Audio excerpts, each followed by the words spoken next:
October, so it's so cute. I'm They right. remember this. Yeah. Right, because one of Loving it. the main study tips is using active retrieval to help strengthen their neural bridges, and that's like quizzing yourself. So before exams, every year, well, twice a year, I stand up, then I'm like, okay, everyone, what are the make it stick tips? And like, they They haven't get failed them, me they yet. even, yeah, everyone. Because everyone who started here in ninth grade covered that content, so That's we awesome. go back and build our neural bridges. How are you? I'm Amy. Chris, Hi, the Masters. Chris. I mean, I know we've met at sportsy things. I knew you looked familiar, I'm like, Yeah. Erica's better. And I'll just take a minute, we're just getting settled in, so we'll start our It's chat always more fun to formally do soon, live stream so just and hang in talk there, to you. thanks for logging in. That's true. There's coffee. There is Oh, Thank coffee, you. Thank you. tea, water, Yeah. tea. Another perk of the office is we always have tea and hot chocolate and coffee, so No wonder the we get a students lot are of traffic. Oh my goodness, there's a lot of students here. I know, I know. He's been taking the test and he was like, I thought I wasn't signed up. I said, no, you're signed this up. morning. So, but we're also, You We're- probably saw the quiet signs. we're giving the ACT this I know. morning. I came in, I saw somebody walk, I'm like, hey, and then I'm like, I saw the question, I'm like, I know. it was just too loud. Okay, I'm gonna introduce myself. yes, and please, Just head back please, and and the place it camera's on here. Oh, Yeah, stand right here. hello. And this is, I'm Esther Johnson. I'm the office manager here, and I also coordinate all the testing.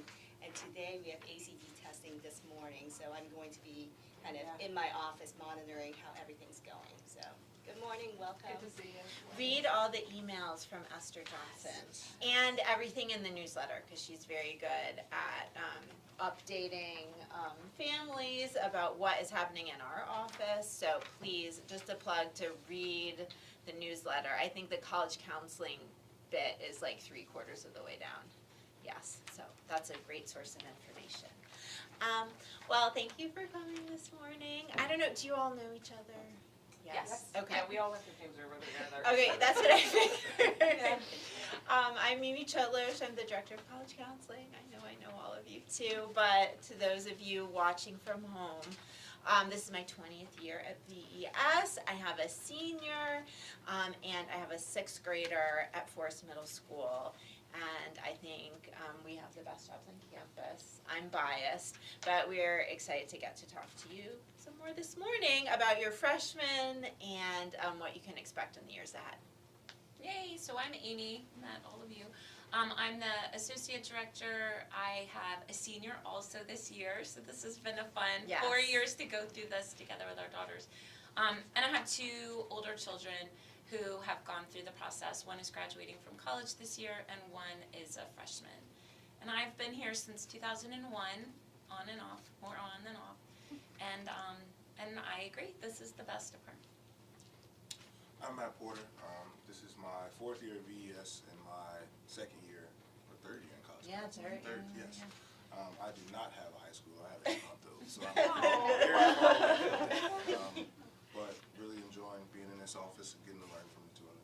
And the 8-month-old is sometimes way more fun than the seniors. Sometimes. Sometimes. Just depends on the context. Yes.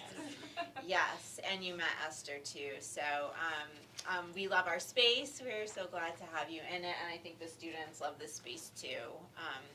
We always laugh. We have our own offices, but we tend to gravitate towards just being out here and being accessible to the kids, and they come and kind of plop down like it's their living room, and that's exactly what we want. We want them to feel comfortable seeing us, asking questions about the college process or anything pertaining to their VES experience.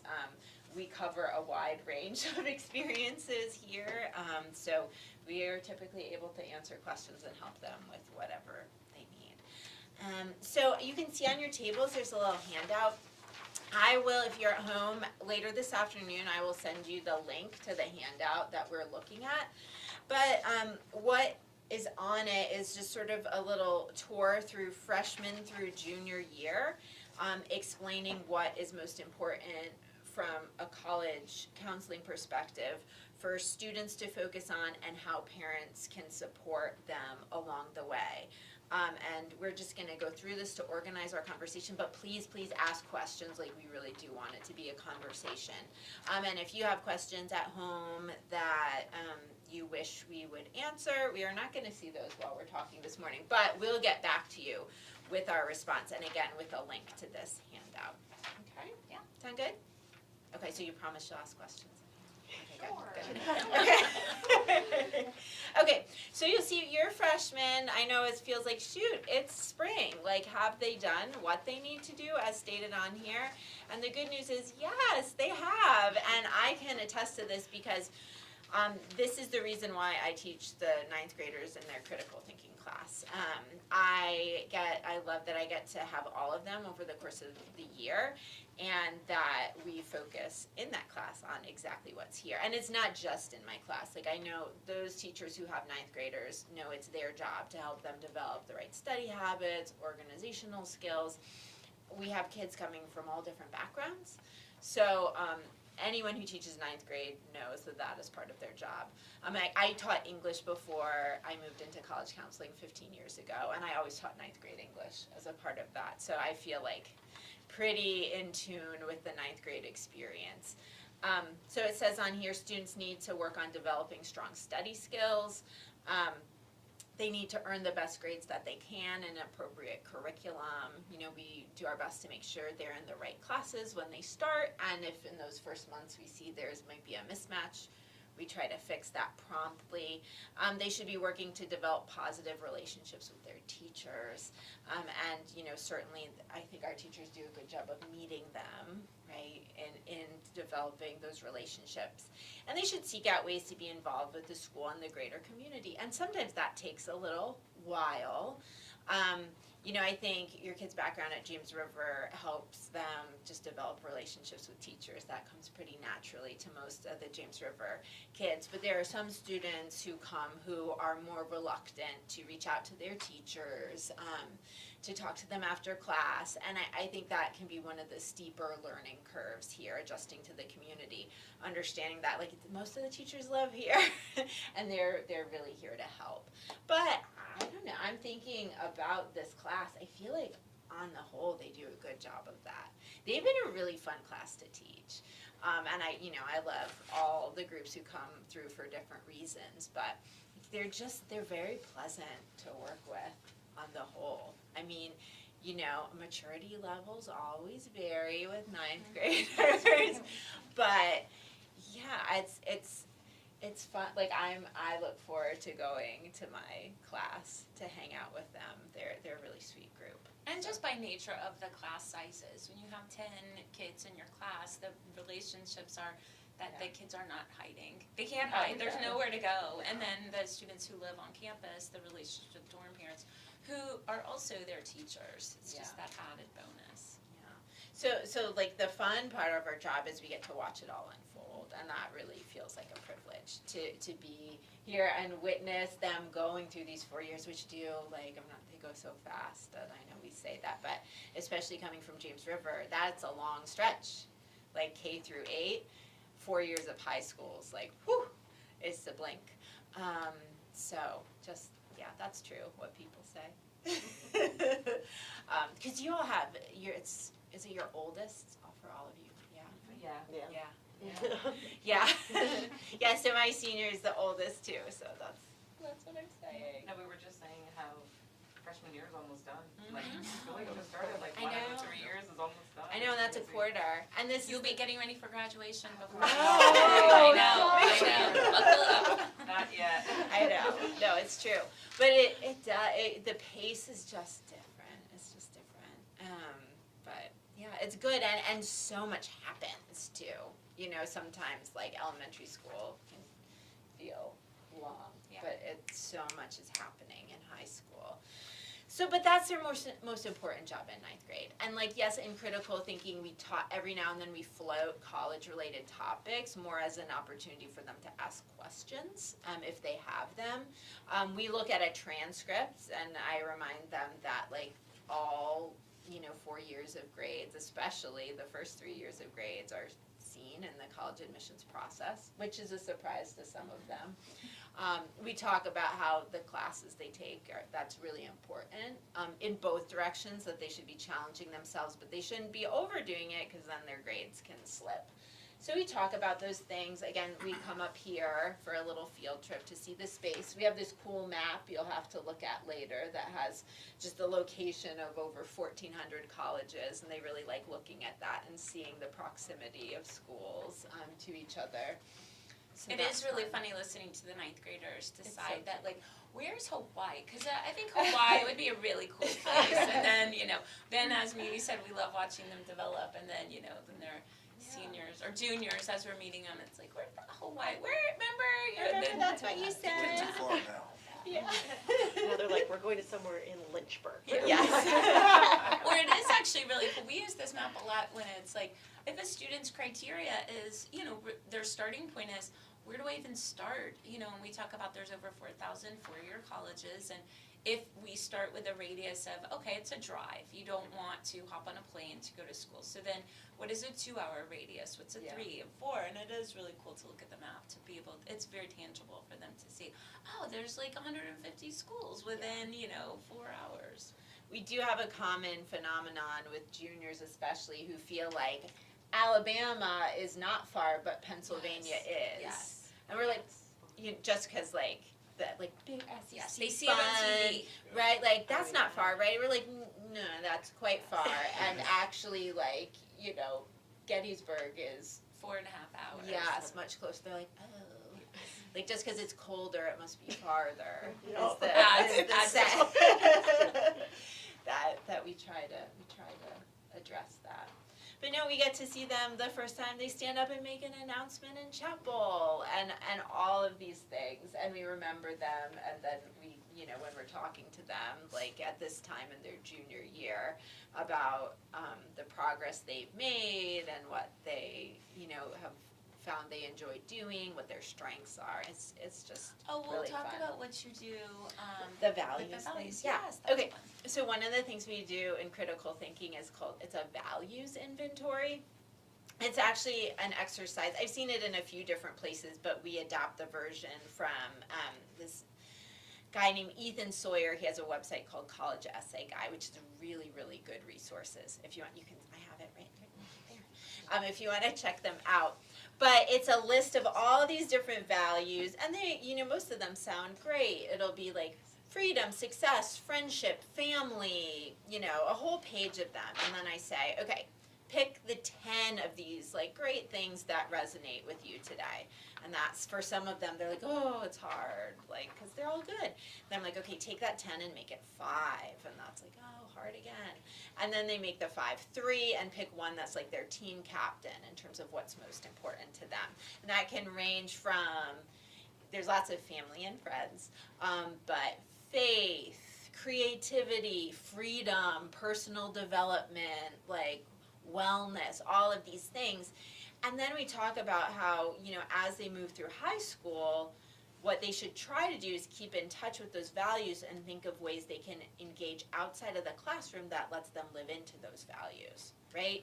Because, sometimes you hear conversations about like how to be strategic and what you do for college admissions, but the approach we much prefer to that is like figure yourself out and be authentic to yourself and do the things that you love that will help you grow in terms of your own strengths, and then at the end you will have this unique path that And the- stands and the- out for the right And the reasons. strategy that I think is really cool, and for some of you watching, and you all might remember, we meet with a lot of prospective students, and one of the things Matt, Mimi, and I always say that I love is in 9th grade we're really kind of sneaky about the Yeah. college process, and it really happens a lot in the critical thinking class, because fast forward to last week we're meeting with juniors, and each junior now has created a common app account, which is the application in which they'll apply, and one of those sections is activities.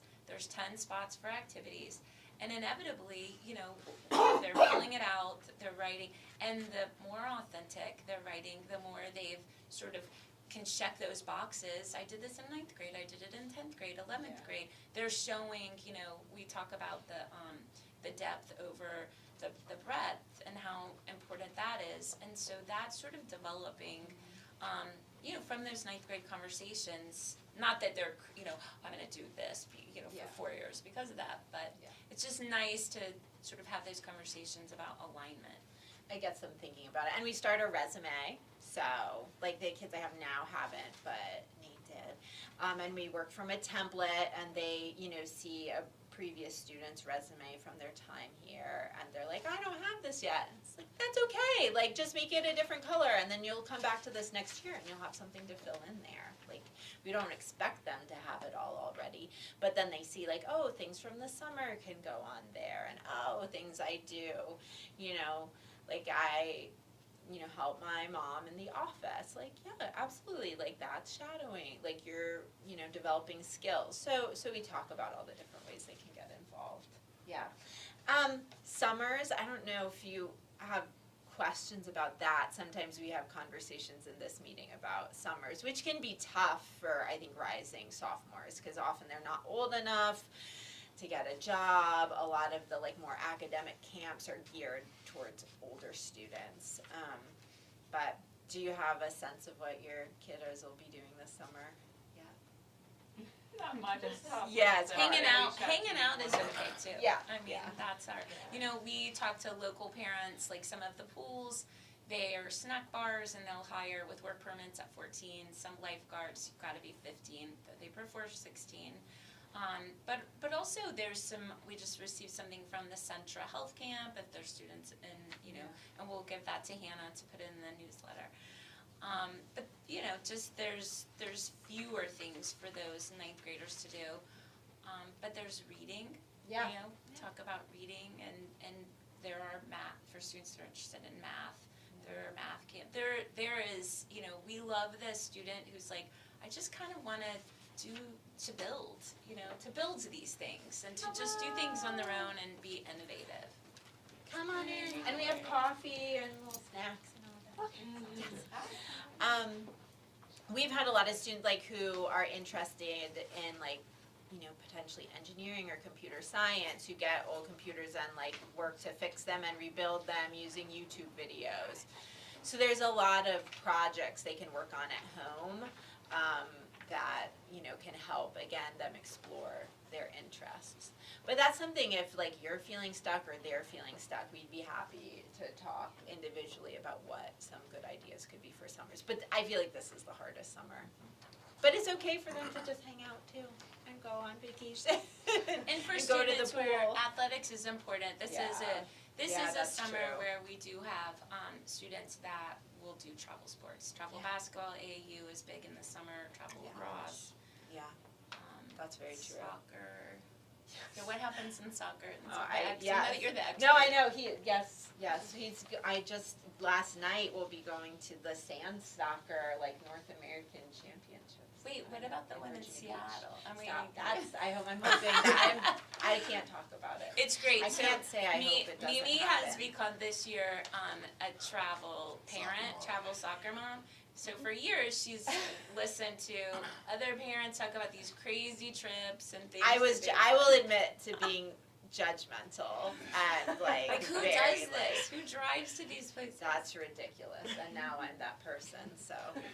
Yeah, this is what happens, like you don't get it till you get it, and then you're in it. Did you guys say you both have seniors? Yes. Oh, so do they know where they're going? Did we talk about that? Mine does. Oh, Mine okay. is decided. Decided. Okay, yeah. TBD. She'll probably let you know before she lets me know. Actually, both of our daughters worked with Matt, Yeah, that was their college. which preserved relationships and our families and Yes. I had to be a mediator, but no, great. they were amazing to work with. So. Oh, thank you. What it is really fun. One of the oh, go ahead. No, I'm sorry. I was just gonna ask, how do you guys separate the kids? Like who? Yeah. How do- Okay, can I talk about that later? Because Oh, it's yeah, actually sorry. a new thing, Yes, but yes. that's something I'm really excited Yeah. about. Yes, good question. Well, one of the things I was gonna say, and we talk about this with juniors, and we probably have it on here. I'm skipping ahead, but it's great just to have this conversation now. is a parent told us many years ago advice that she received, and we always share with parents, that when talking to their students about college, to preserve a time. You know, this family's time is like Sunday evening at 6 o'clock.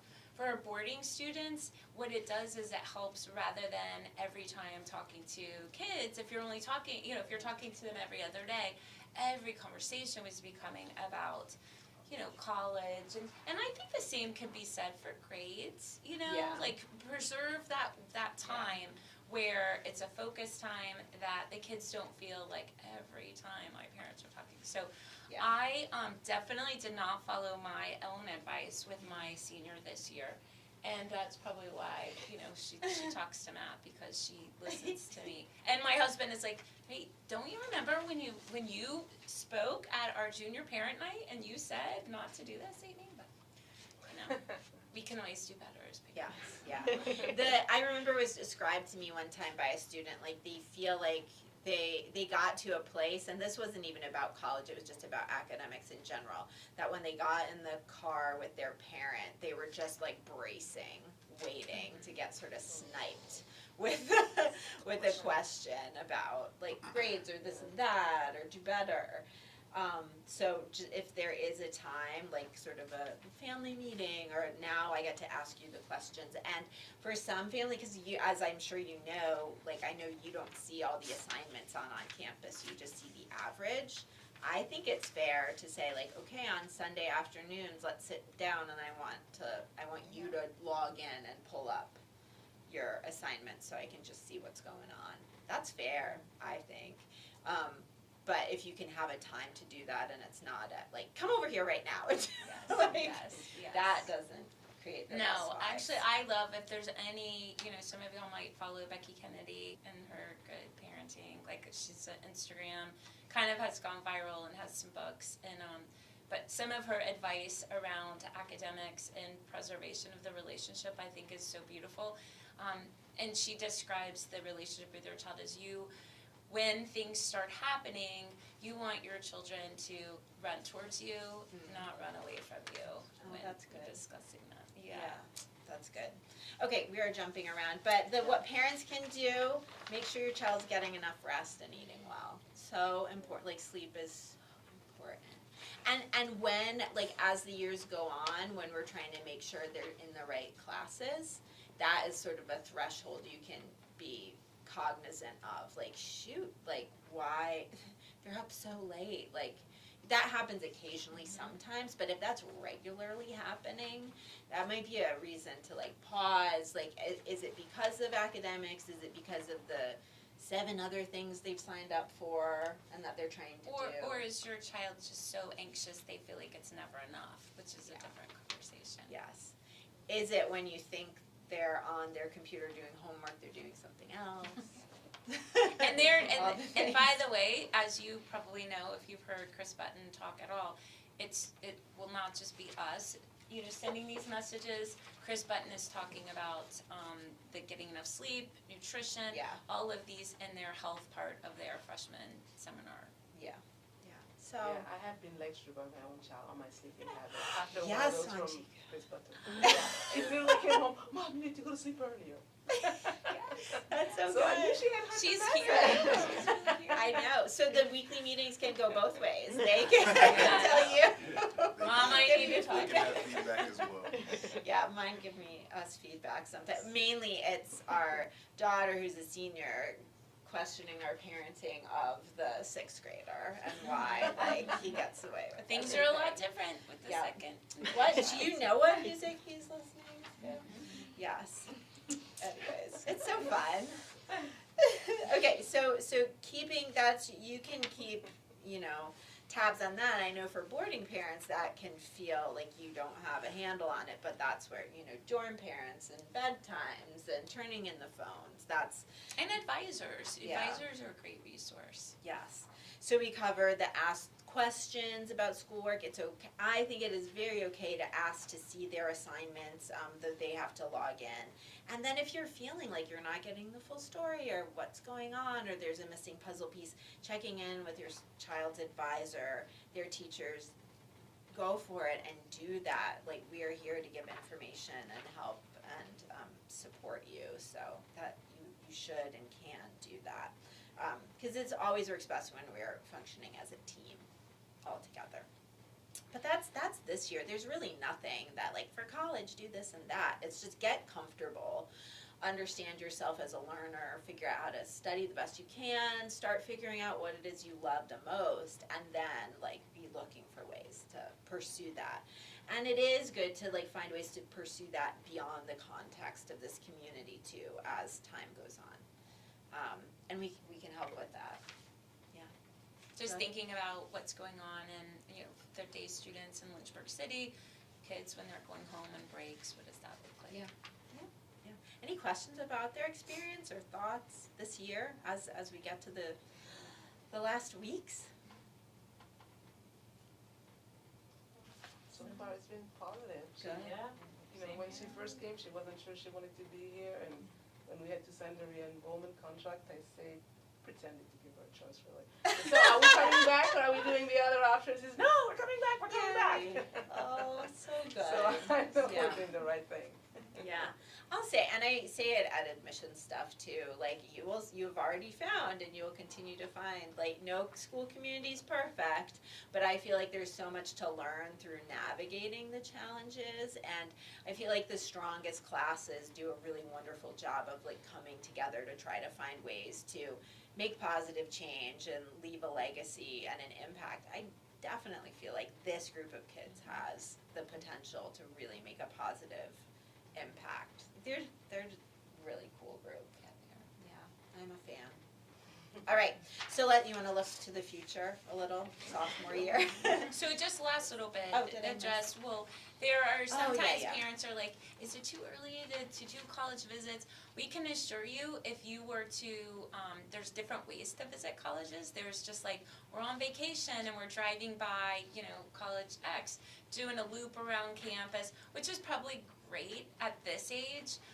If you were to go and register for a visit, you probably would be the youngest. Like that, Your yes. students would be the youngest on tour. Yeah, surely. But like going and driving by, if you're on a highway and you see a sign like, oh, Bucknell is right there on our way up, like Yeah. doing a loop and checking it out. It gives your kids an idea of like, this is a smaller school, this is a bigger campus.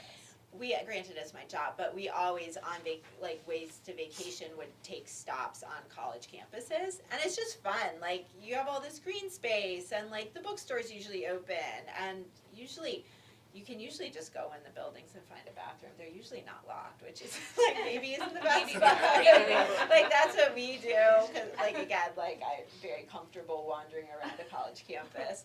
But yeah, I have pictures of them being little doing like cartwheels on the lawn at Lehigh, and like, you can do that. Like, it's cute, and no one's gonna stop you. Sometimes there's like fountains that are fun. And sometimes your kids are just not ready for that either. They're like, Yeah. oh my God, seriously, we have Yeah, to, they're probably you know, not gonna do cartwheels on the lawn, but it's always an option. Yes.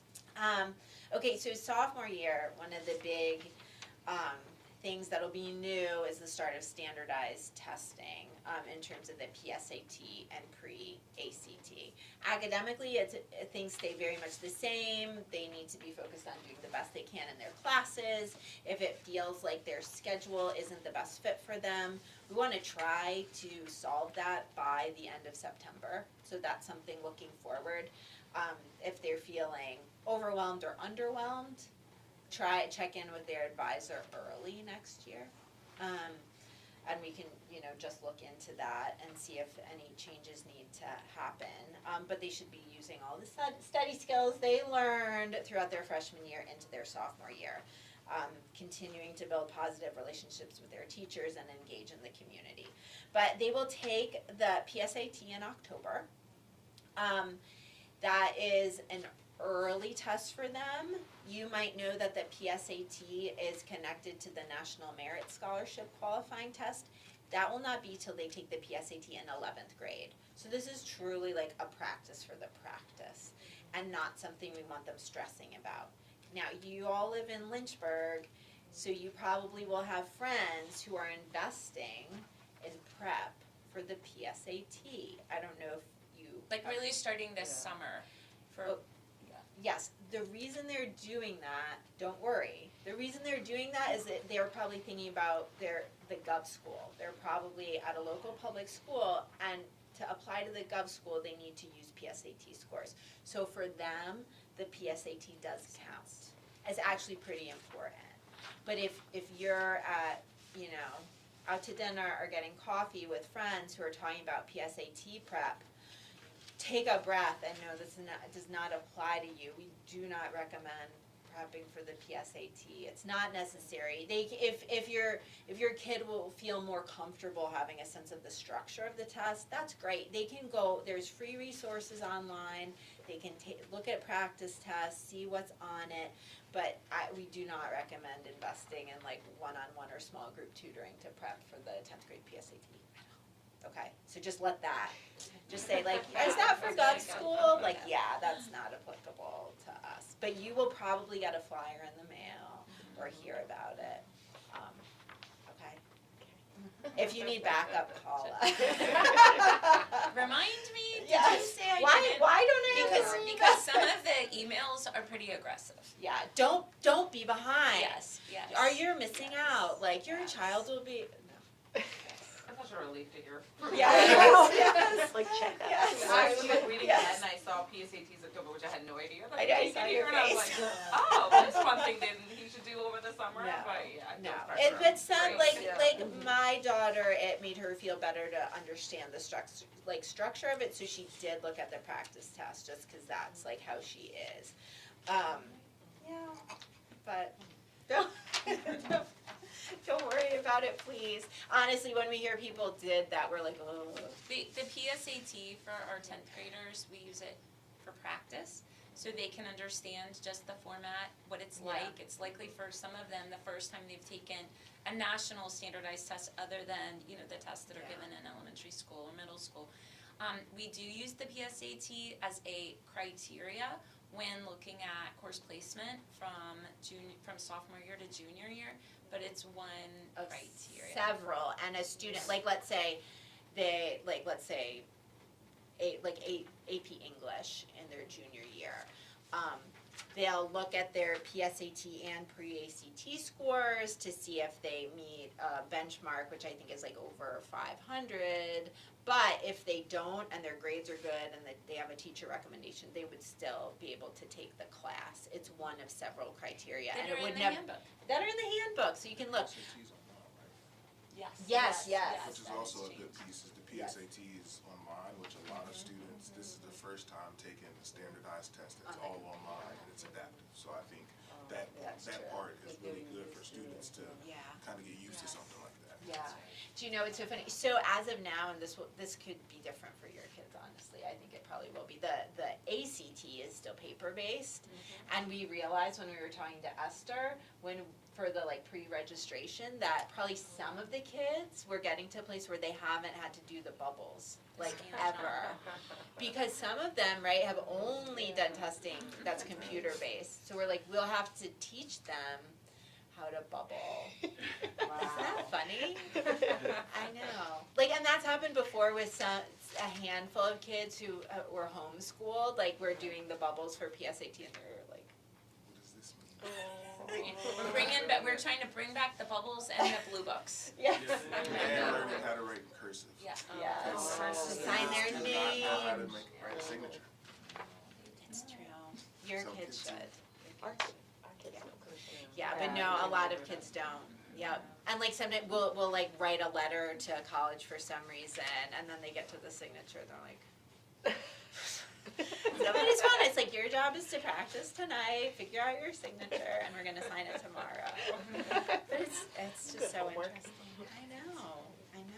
So PSAT in October. Those results, since it's computer based now, they get them pretty quickly. It's within a month, and then they take the pre-ACT in April. What you will get going into the summer next year is a testing recommendation from our office. So it's a little document where it shows their scores on both tests, and we compare them, and we'll tell you which one they perform best on, and then make a recommendation for any test prep they do moving forward. Should it focus on the ACT or the SAT, or are they sort of, is it comparable, and they can pick the format that they like best. The tests are different. The SAT, there's the reading and writing component and a math component, and it's 50-50 for those. The ACT has math, a science section, a reading section, and then an English section that's more like grammar. So in terms of like reading based, the science one is actually like interpreting graphs and data. So for a kid who tends to be stronger in their verbal area, the ACT makes a lot of sense because math counts less. Though ACT is Yes. shifting to making the science section optional, but On I the would digital, on the digital when test. they move there. But like, I would say like, my kid benefited from making math as small a part as possible. So I'd be like, you're taking the science, and And that's, did you just say the science is really analytical and Yeah. it's a lot of reading? yeah. So that is often the differentiator. A lot of kids, since the SAT became computer-based, it's shorter too. It takes less time. And like Matt said, it's adaptive, so like it gets a sense of where they are and then scales the questions. So I guess that, that raises questions in my mind, but the science shows it's good, so I just try to quiet my question.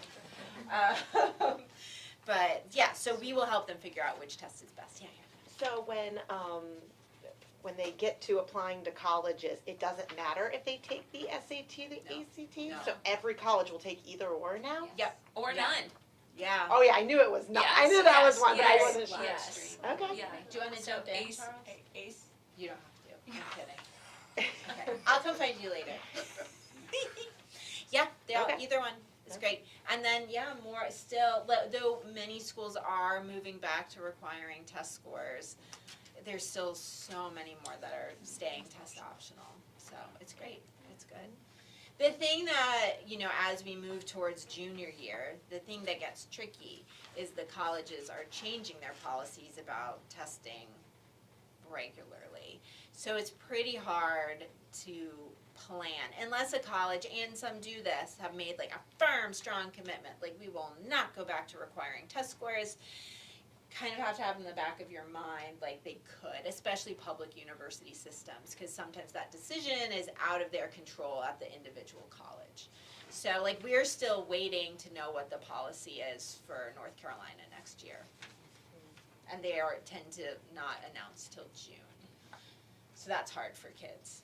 And then the rule of thumb is just like prepare and do your best, and if it ends up staying test optional, cool, like we'll decide whether or not you should send your scores on a school by school basis. But yeah, rule of thumb is do your best, prepare, and then we will work with, what the information we have, your results, to decide which schools to send scores to and which ones not to. And by prepare, not really earlier than like 10th grade. Yes. Yeah, we would, summer after 10th grade is the earliest we would say to begin test prep.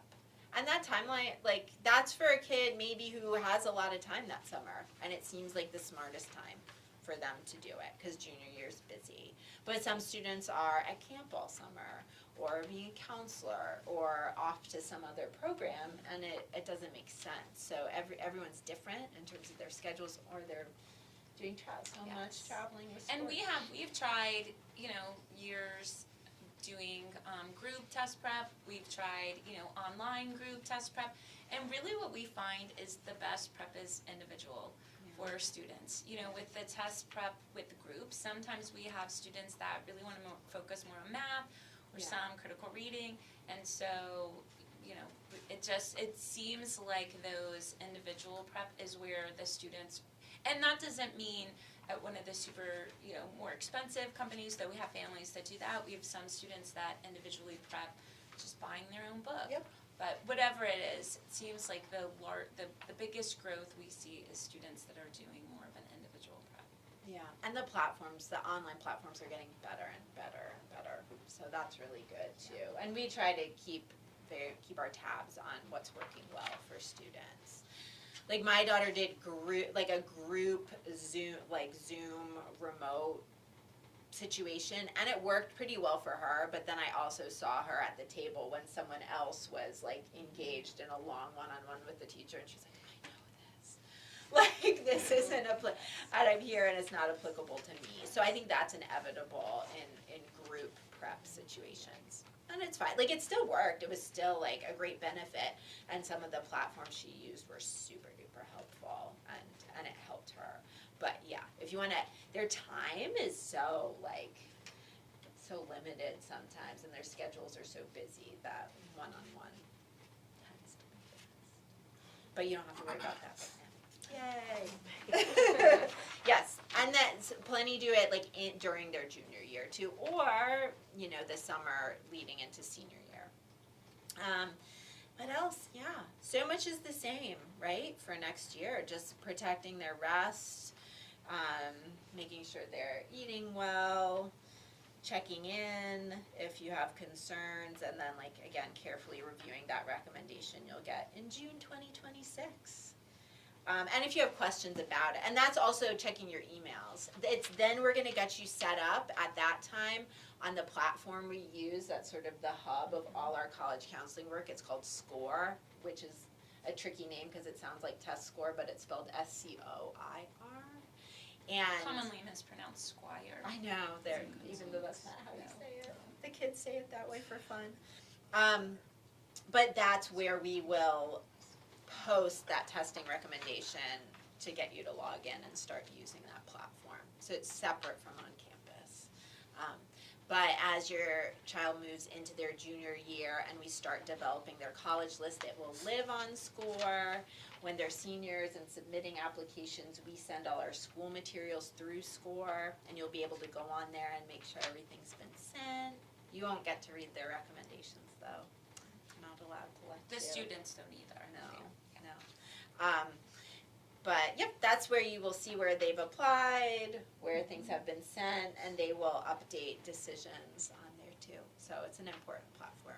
And it's really cool, there's so many ways for your child and you to research colleges through SCORE, to connect with colleges. It's very cool. Yep, we love it. Yeah. What else? Summer. That summer. Yep, there'll be more options next summer. And we can always, like, if you wanna talk about that, to contact us and come by and we can chat about summer options. And then junior year's the whole back. Junior year's a little bit more intense. They definitely spend more time with us. We have a college counseling seminar through the spring where we typically, like, on average, meet with juniors once a week-ish, either in small groups or one-on-one or as a full class to cover different topics. And that's when most of them are trying to wrap up their testing, their SAT and ACT, by the end of their junior year or just into the summer of their junior year. There are some options early in senior year, but the longer that gets stretched out, it can get a little stressful because your deadlines are approaching and you don't have your test scores back and you don't know, like, if you're gonna send or not. So we suggest they get them done by the summer. And then they're visiting colleges and all that good stuff. Yeah. Yep. But let's talk about now our new structure. Yes. This is very exciting, and these are like, this is one of the first times, I guess probably this is the Yes, first time I yes. can talk about our new plan, and it definitely impacts you.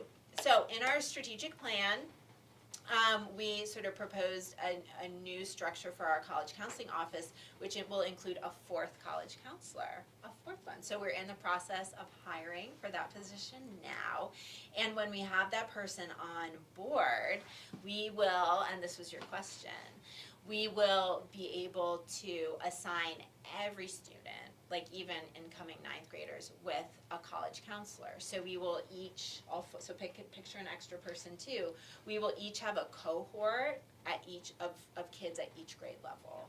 And we will be meeting with kids at each grade level regularly, like once a month, to do small group conversations and go over topics that are relevant to them. With the ninth graders, I'll be sort of like offloading some of my ninth grade study skills stuff to our college counseling conversations, which will be great, and we'll have those in small groups. Then I can spend more time talking about like logic and all that and critical thinking.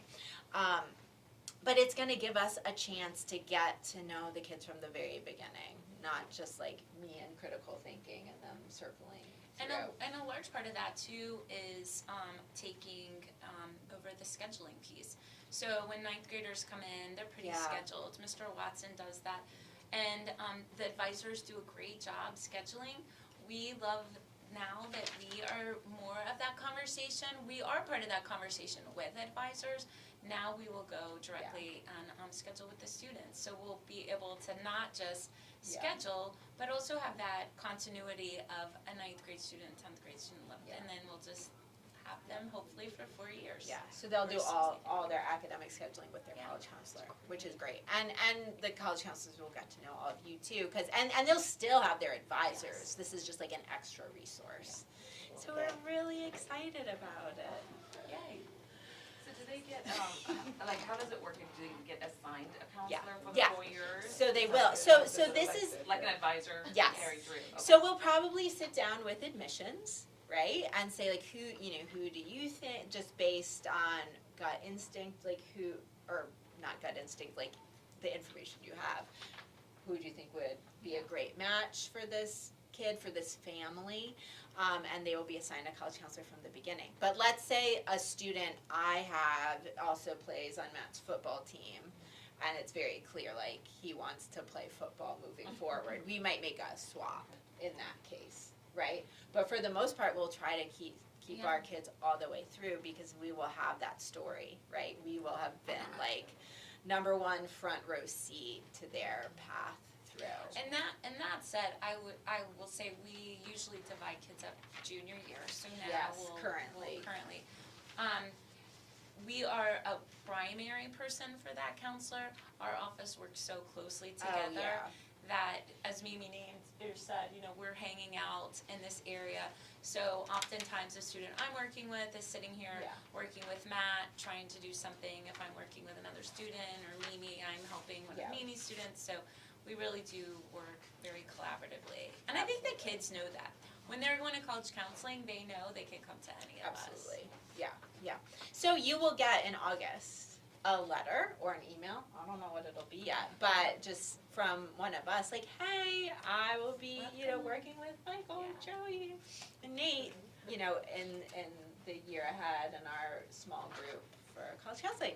Isn't that good? Great, that's I don't know We're another really school that excited. does it that way, Yeah. so I'm excited. Typically, right now, it's junior year that Yeah, happens. junior year, Okay. yeah, like February. Okay. That said, we have lots of 10th graders who, and really all thanks to, I think, the critical thinking class. Many of those students, when they were registering for classes this year, they worked with their advisor and then they popped in and they were like, well, I'm thinking about this. And so we had lots of 10th graders in here just organically meeting with any of us. And so, And some of them do that because sort of that's who they are, but not everyone does. So Yes. that's why we just wanted to be more equitable. Like they will now all plan their schedules with their college counselor. I love that. That is- Yay! I'm so excited. This has been a proposal for 4 years, so and Hannah knows. I've been like, when can I talk about this? Like so now I finally can. It's very exciting. Yeah. I think it'll be great. And for us as parents too, I think, to know there's like one point of contact if we have any Yeah. questions about courses for next year that go to, because like this year, what happened, like Jerry just came like, okay, so I met with Mr. Sherrod and he said I'm gonna be taking this, and this. I'm like, okay, did you have a choice about anything? Right, Or right, were right. you told what to do? Like, Right. It was all good. But Yeah. That's helped us too. Right, and that's exactly it. And then I just feel like we'll have such strong context as we're helping them make college lists, as we're, writing recommendations. I think we already do, but this will be even better. And the other piece that's really nice for us is that it will bring down the number of seniors we have, and that's certainly the most intensive part of our job, especially in the fall. We are absolutely here for whatever the seniors need. We're coming in nights, because that's when they're ready to work, right? So this will make it with a fourth counselor that, we'll have on average like 14 to 18 seniors each to really be the primary contact point with, and that just gives us more time and energy. with the juniors and the sophomores Yeah. and the freshmen. Yeah. So we're excited. So yeah, that's new, that's the answer to that question. Yes. You'll hear in August, you'll hear in August. Great. Yay. I'm just looking forward to it. And so we'll like have a curriculum for each grade level, and that's my background, so that's why I'm especially nerding out about it. Yeah. It is great. I will say our backgrounds are all different, and I think my background is counseling, and so Matt's background is leadership. And when we build curriculum, or when we talk about what we're going to do with students and what we're doing this week, and each of us have a different voice, and I feel like we're covering those different, each of those different pieces through our different voices. You can come back, we'll be done. Can I take an orange? Yes. Yeah, you can take it. We encourage the visiting. Food. And the food too. Yes. Yeah. Granola bars sometimes. The Yeah. senior girls, many senior girls live right above us. So we did add a lock on our door because there are They're some becoming a nights little- when we're not yeah. here. Yeah. This became the A little hangout. hangout. Yeah, so So we had to lock the door. Well, it's very Nice. welcoming. I know. Yeah, and nothing bad, I just walk in, I'm like, oh, I don't think you're all supposed to be in here at this Yes. time. And Yeah. now we know, we are like, are you in a class? Were you supposed to be in study hall? Yes. But yep, that's exactly what we want this to be comfortable, we want the kids to be comfortable here and with us, I think we do a good job. We want you to be comfortable reaching out to us. But is there anything you hoped we'd talk about that we haven't gotten to talk about? I think we're just getting into like that I nitty know, gritty, like, I yeah, know. maybe, like, we're still kind of freshmen. so- No, and that's good. Good things, we'll enjoy that, I guess. That's what You should, absolutely you should. Yeah, there is no reason, it's more worrisome, I think, when we have a ninth grader who's already very like stressed about this than when, they're like, I think sometimes we wish our kids have a little bit more of that. You Yeah. know, it's like, it's I know. cool, it's like, whatever. I know. It's so fun. I mean, again, I've been doing this 15 years now, and the fact that there's not much you can do to make a child who, like, I don't want to talk about this yet, like, talk about it until they come to it on their own, just like anything. And it's just so fun, I think the way, we build our questions when we are meeting with students in a way that is very open-ended and allows the kids to feel really comfortable talking about and we kind of are sneaky and working our ways around, finding information and to really best serve the students and to try to help, the ultimate goal is to have that great balanced list at the end of their junior year and for everybody to feel like we're on the same page with where we're going. Well, thank you for coming, and just please reach out to us whenever. Yes, and thank you for watching. Yes. People who are watching. And everybody needs to take a piece of pound cake home. Yes, please take cake. I'm sure your kids here will enjoy all of That's that. also true. So many have just walked by. I know. Oh, yay. I know, I think in scheduling the Parents Weekend was so early this year. I was like, wow, we just had Family Weekend and now we're asking everybody to come back. Yes, yes. We had the 10th grade one last week, then our, Parents Weekend, and now freshmen. I know. Yay. Yeah, so thanks you all. Thank you. Thanks,